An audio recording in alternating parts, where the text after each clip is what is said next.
Hello and welcome to the Plaid Sheep Oracle. This is a collective reading. How is that Scorpio new moon for you? Ooh, yeah. And of course it's still unfolding.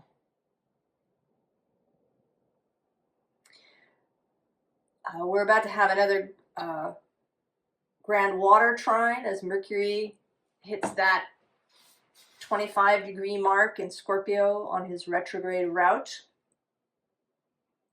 Today, as I record this, the sun is later this evening moving into Sagittarius. So this Jupiter, as I was reminded this morning in somebody else's talk about it, is really kind of taking center stage, because there's Mars and the Sun and the Moon will be in Sagittarius all at the same time, and that's Jupiter's space. So Jupiter and the Moon will be mutually receptive. They already are. The Moon is already about halfway through Sagittarius.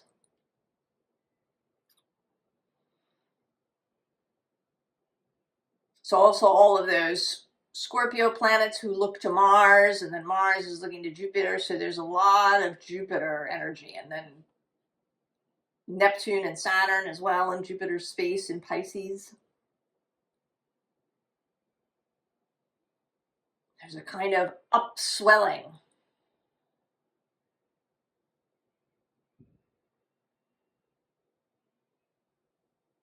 And then in a little over a week, it's the 21st, a little over a week, Mercury turns around or stations direct and starts his way back. And he's going to hit that spot, that grand trine, one more time, as well as making a third opposition to Uranus. So there's lots, there's this unfolding. Things are interconnected. The card that came out here is Birth Rebirth. Yes, does it feel that intense to you? Possibly if you're here watching this. I do think that everybody is going to feel this new moon in some way, but that it is going to be more intense, more present, bigger, however you want to put it, for some of us.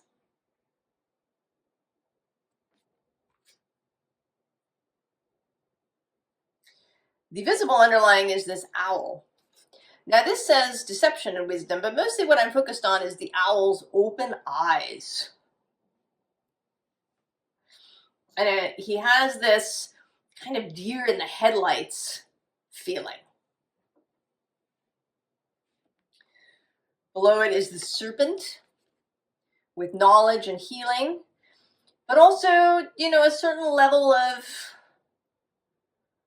discomfort or kind of a weird feeling, perhaps.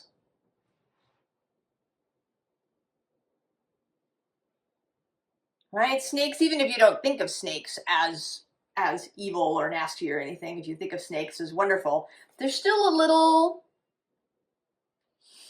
right? They're a little different.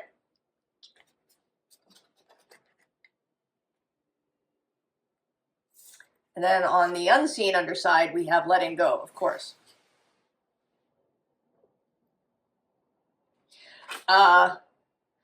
Astrology Hub, a great place, lots of really great talks.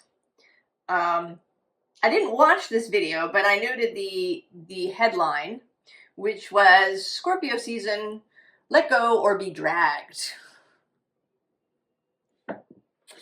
And it does have that kind of feeling. There is a kind of tower-esque feeling of,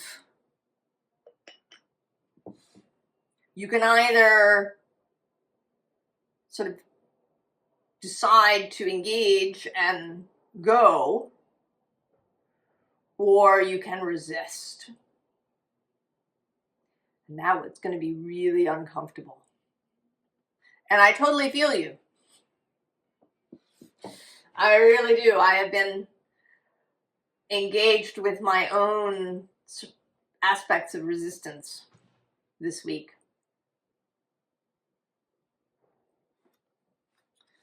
Our first card here is Magic, and it says Alchemy. And alchemy is, it's kind of uncomfortable. It's another uncomfortable thing. The alchemists and esotericists in the West called it the great work.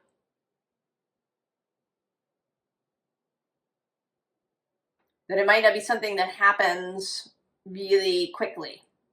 Sometimes you hear people talking about, you know, in the spiritual sphere on tarot channels or astrology channels, they'll say things like, when I had my awakening. And I think it can make it sound like, oh, there was just this moment and maybe it was a little uncomfortable, but then all was good.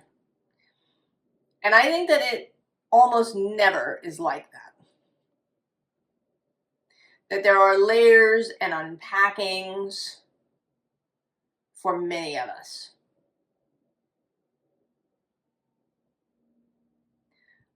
If you know anything about homeopathy, often when you go see a homeopathist, they will talk about these layers. They'll give you one remedy and it will clear some things away, but then there's another layer. So that it may, you know, it may take 2 or 3 or 4 or 5 remedies. Or, you know, an increasing dilution going from 30C to 200C in a remedy over time. And that this is, I think this is a positive thing, because we are here in these human bodies that really don't enjoy sudden, rapid change. The body doesn't enjoy, you know, say a temperature dropping 30 degrees in 10 minutes. Or how we have jet lag if we fly over a great distance.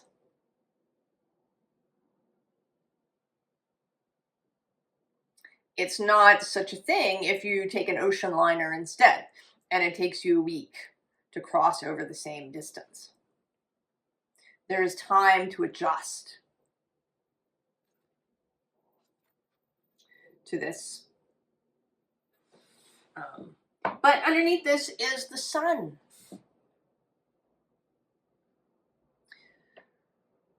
The primary energy here is one of light, of seeing, of clarity.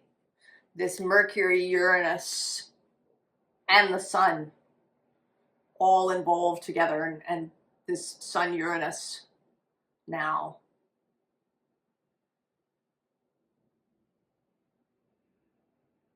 And especially too that the sun has this opposition to Uranus. They say something between them. Here underneath is this voice. And I think that actually this is not you or us. This is the universe, source, whatever you would like to call it.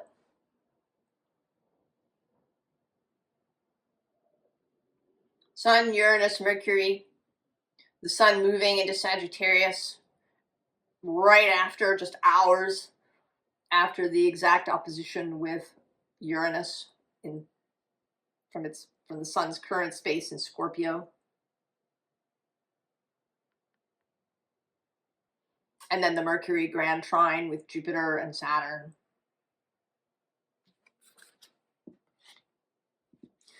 So there is a truth, there is an enlightenment that is being spoken.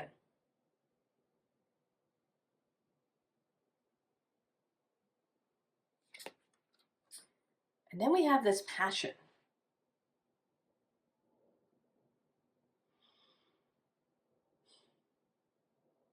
And this seems like it's this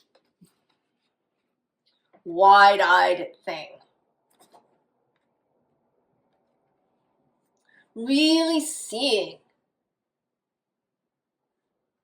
And that it might make you cry.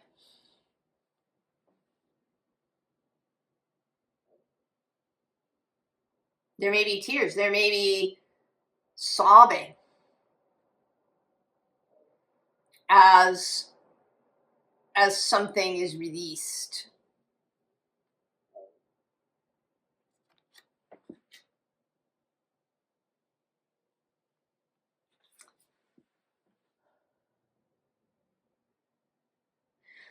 And these next three cards feel like, actually all four of these feel like how you may receive this.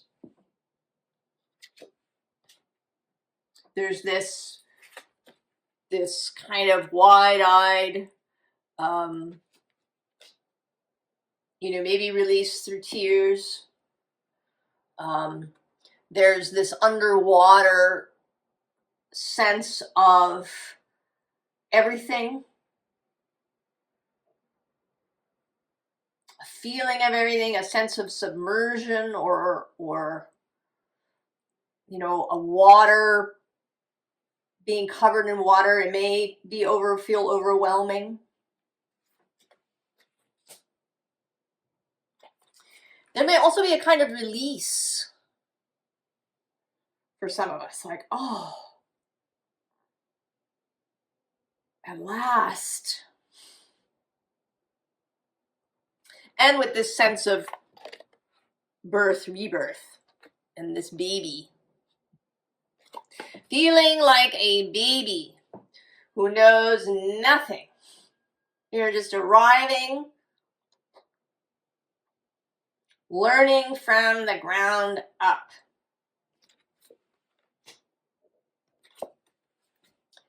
And then the solitariness. An open vista. A sense of clarity. It sounds like a bell ringing. Or and not so much a church bell, but like a singing bowl, or a crystal bowl, or cup. That ring, a single ring sound comes through. The sun rising here. It may also be all of these things. And maybe they'll happen kind of in a row in some way. They may, Elizabeth Kubler-Ross came up with these stages of grief. But she never intended for anybody to, put them in a row and say, you're going to do this, this, this, this, and this. They were, they were stages, but not necessarily in a row. You might go from here over to here, and then back to here, and then over here again for a little bit. It isn't necessarily sequential.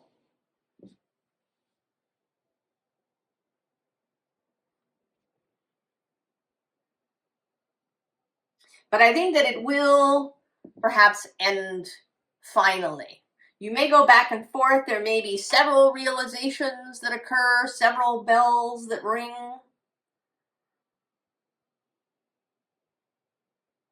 But then in the final place,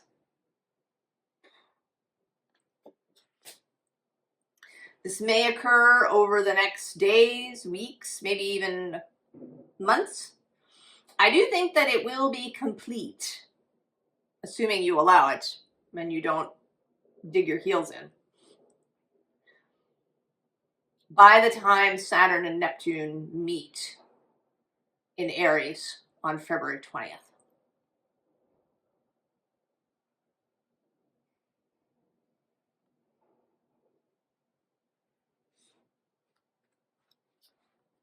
We have the Ace of Pentacles.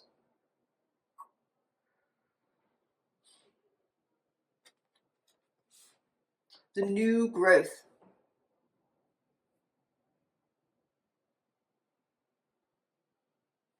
Below that is this Hermit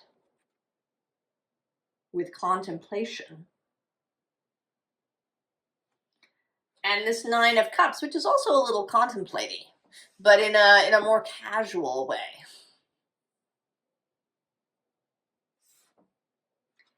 And then there's this Five of Pentacles. And this doesn't seem, you know, usually the Five of Pentacles is a little sad, it's being left out, it's having a sense of lack or isolation. But here it seems like going. We're going. We may not have been going before, we may have been stuck in some way, but now we're on the move. The body with the Pentacles is shifting. Right? We hold lots of stuff in the body.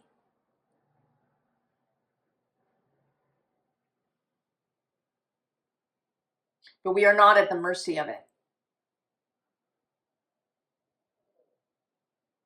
Things, you know, things shift. There was a time in the past where we didn't acknowledge these painful things. You gritted your teeth, you suppressed it, repressed it, and pulled up your socks and went on. And the pendulum has swung, and now we're kind of in a place where we've given an enormous amount of power to these things. We went from a mindset of we're just going to ignore it and overcome it to we're going to drown in it. We're stuck with it. We have to do, you know, years and years of healing. And even then, you know, our nervous system is fragile and all of these things. So this, right, this pendulum swing. And the truth is somewhere in the middle.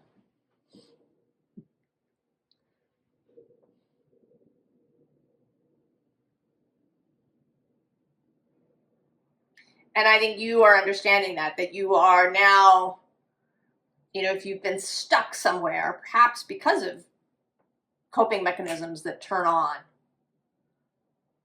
that you're beginning to tell a new story, that it doesn't have to be that way, that you are not at the mercy of these things. Right? Three of Wands on the underside. Into the future.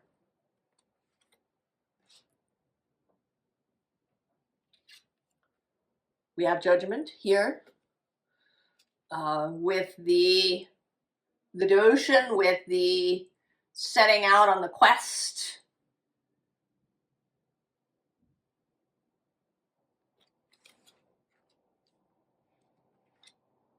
Into this new place. And we're going to come back to that card. Ten of Pentacles, right, from the 1 to the 10. That this growth is possible. And that really fast growth is possible.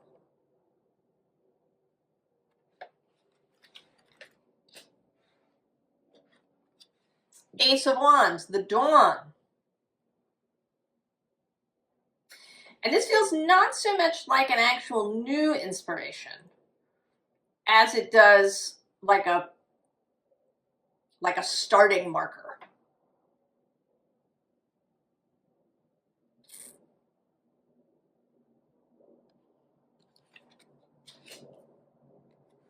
And then interestingly, Athena here, but not with a sword. In this card, she has a spindle.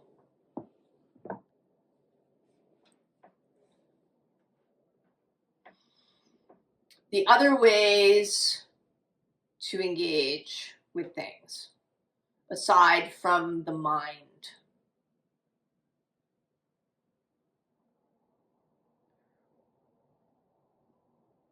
That there is the body, there is craft and art and feeling.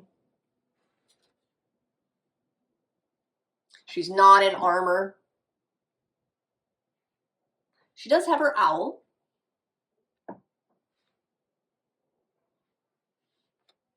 Who maybe now is not so deer in the headlights.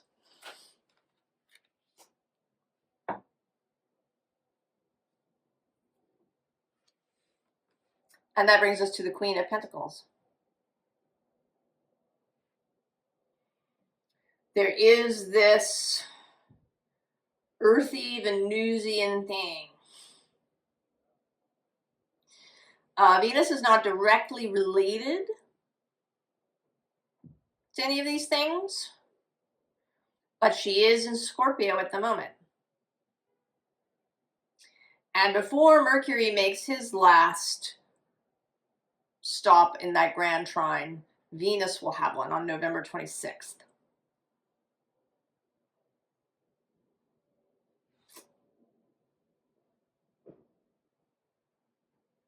So she has something to say there as well. Below that is the Three of Cups. A celebratory energy. Lightness, ease, fun.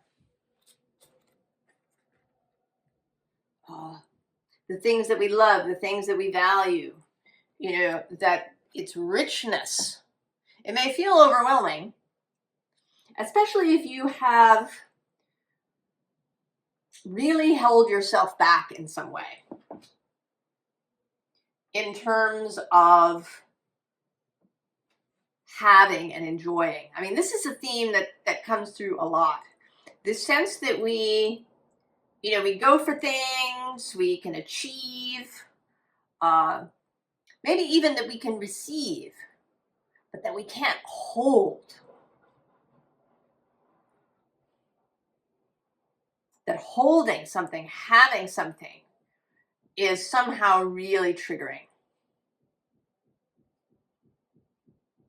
The way a lottery winner might blow through all of his winnings and end up back where he started. He cannot hold all of that. The way we might unconsciously sabotage relationships or promotions or whatever thing is coming to us, because it's too much to hold.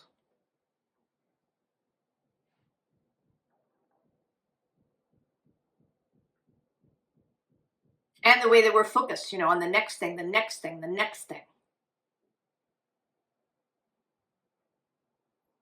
You know, I won this Nobel Prize, but I'm already back in the lab working on the next one.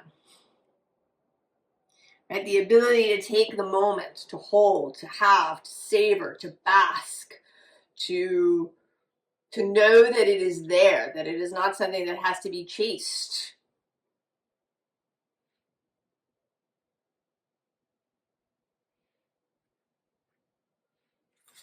And there's that Ace of Wands on the bottom. Held. I have the sense, you know, that it's vibrating. That it's just filled with energy.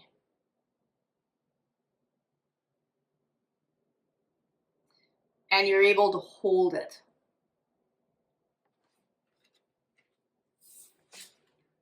Queen of Swords. Clarity, we're going to come back to her in a second too. And then we have the Tower.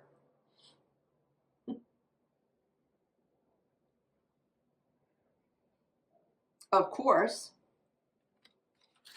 But last card, Ace of Cups.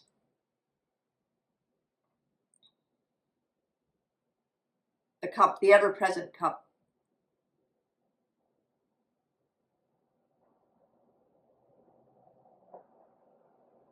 I mean, knowing, you know, here he's being sent off, perhaps to search for the Grail. The knights went to search for the Grail. But that's not actually what's happening. His mission, should he choose to accept it, is to hold the Grail, to carry it. He already has it. We all already have it. And the key here is the ability to hold it.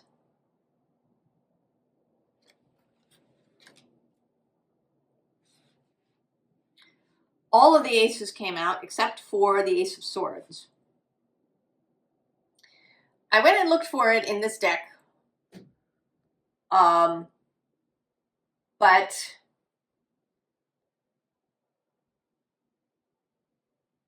it was only, I mean, yes, it was between the Eight of Swords and the Six of Wands. So yes, there's a sense of between being trapped and moving on in this victorious fashion, knowing that it is done. But it felt like it was somewhere else. And it directed me into this deck. And it's the Lady of the Lake. That is the Ace of Swords. It's Excalibur. Now she says absolute truth, courage, self-respect, and responsibility. And she sits between love and the Earth Fairy. And so I asked, what is, love? Yes, yes. But what is the Earth Fairy about? And it's this. And actually also, I mean, 3 cards came out. This was on the underside of the deck. And then we got this Page of Emotions, Page of Cups, also the Queen of Emotions in all her fabulousness. And then this Four of Pentacles, this holding.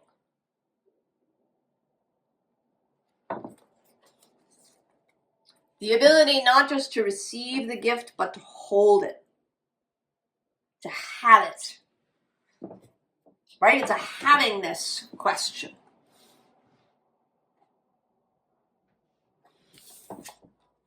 Right? That is her, the clarity here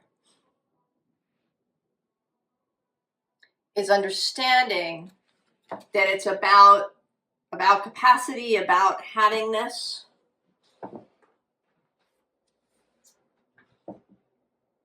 About the ability not just to receive, but to hold. A number of years ago, someone in my family gifted me a laptop. I needed a new one. Mine was dying. And he offered to buy me a new one.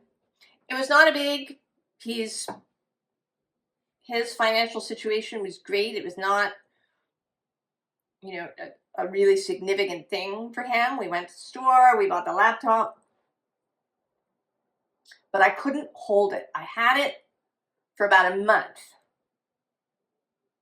And then I spilled coffee all over the keyboard.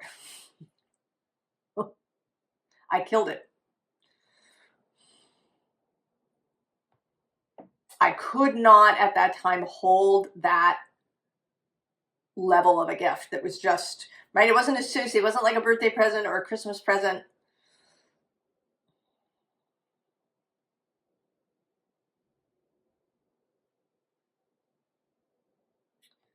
I couldn't hold it. It was too much. So I destroyed it. I mean, I had computers and laptops for years and years and years and years. I'd never come anywhere near close to spilling anything on any of them. And now it was like almost a pint of iced coffee all over the computer.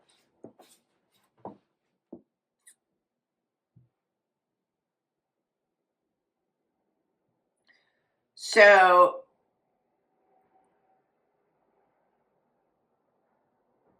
having, I think, I don't know, there's something really deep here about that. And I don't think I'm going to unearth it here. It may be a little bit different for different people. The root of this thing, or you know, how it shows up, because it doesn't necessarily have to show up in monetary ways. It can show up in relationship situations or in business in some way, in your body.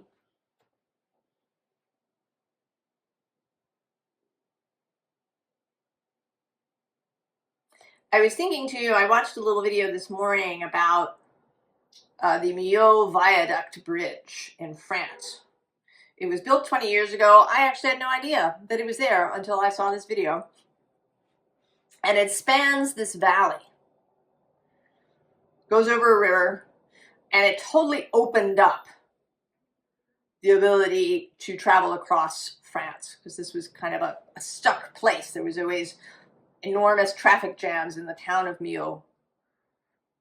And they built this bridge, and it is an amazing work of planning and art and craft.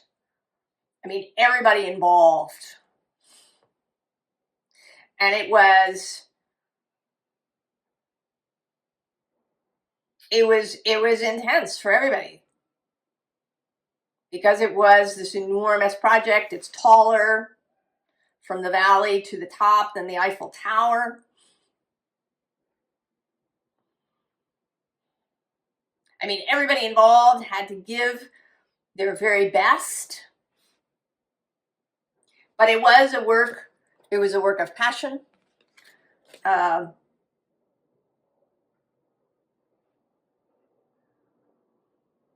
original engineer who proposed it said that it needed to be beautiful. He got together with just the right architect. The architect spoke about, you know, how it was so intense. I mean, he felt physically sort of ill about it because it was an enormous risk.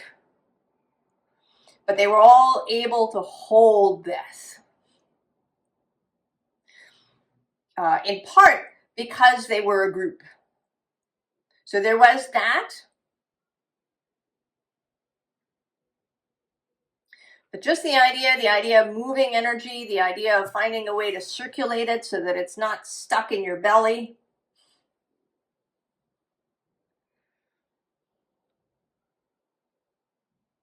That you know that if all the right components come together, it will be fabulous. That you go forward because you have conviction that it is the right thing. And it applies to anything, to a marriage, to a home, to your life, and how you want to live it and how you want to see the world. That you know it's clear now, it isn't hidden if it was before.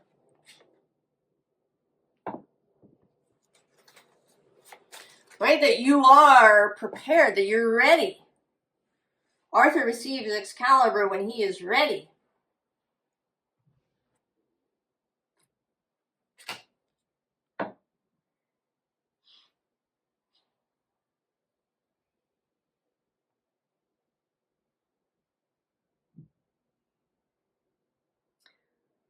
Formal advice.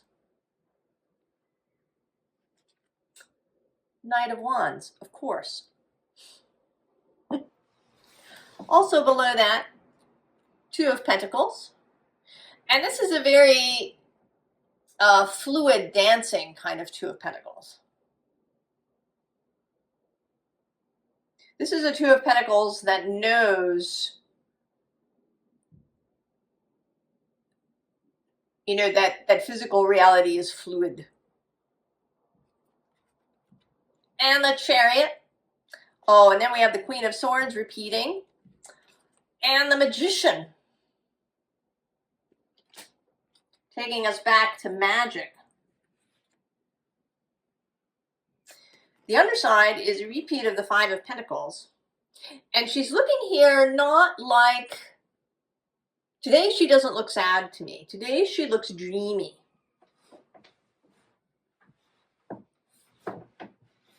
I kind of see it as the pentacles sort of slowly accumulating around her. She started with just the 1. And she's going to get to the 10. She's in process.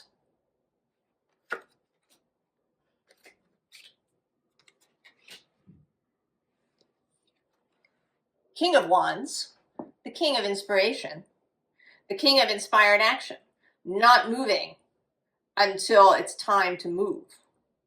And then when you move, move with confidence. The Fool, of course. There's also a sense here of Mercury with this jester outfit that she's got. He is a trickster, Mercury. So that this energy is there and available. The Ace of Wands repeating.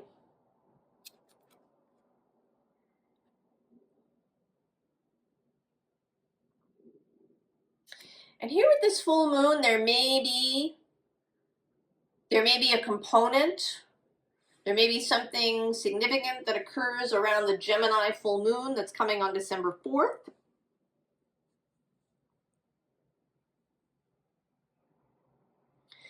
But every day between now and then, all of the moments are significant. I don't want to do that thing where you go from transit to transit to transit. Pursuing. The King of Cups. He is very good at circulating and channeling all of the watery flood that we're in now with all these grand water trines, so that he's not overwhelmed. Whatever that is for you, however you do it. And you might get some new inspirations about how to do it. Be open. It might not be what you expect.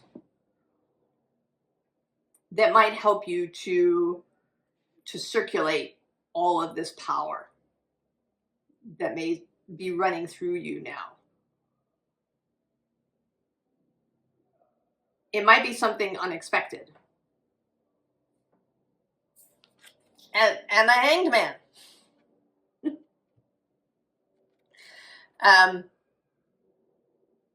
The unexpected.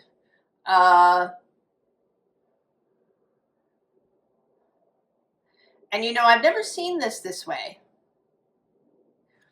But this is now looking like a doorway to me.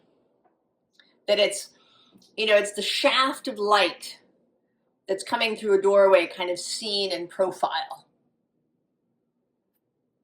And this Hanged Man appears to be looking this way. So there's something about turning your head and looking the other way and seeing the doorway.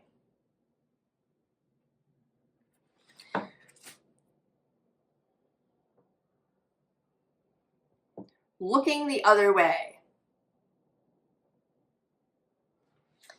And I'm prompted to pull a card from this Queen of the Moon Oracle deck to finish us up.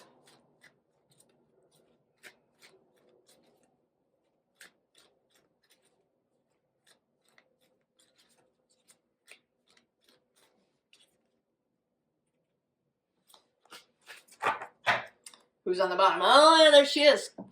Discernment. Queen of Swords showing up again. Wisdom on the underside. And this... Of course. It's the unexpected with the blue moon.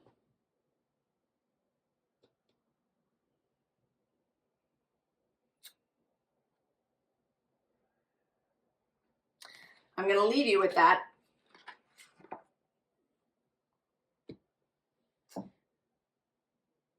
I wish you clarity and ease. I wish you feeling good. I wish you comfort. And I send you love in this really intense time.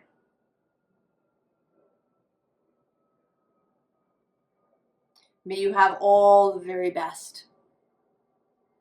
And I will see you next time. So long.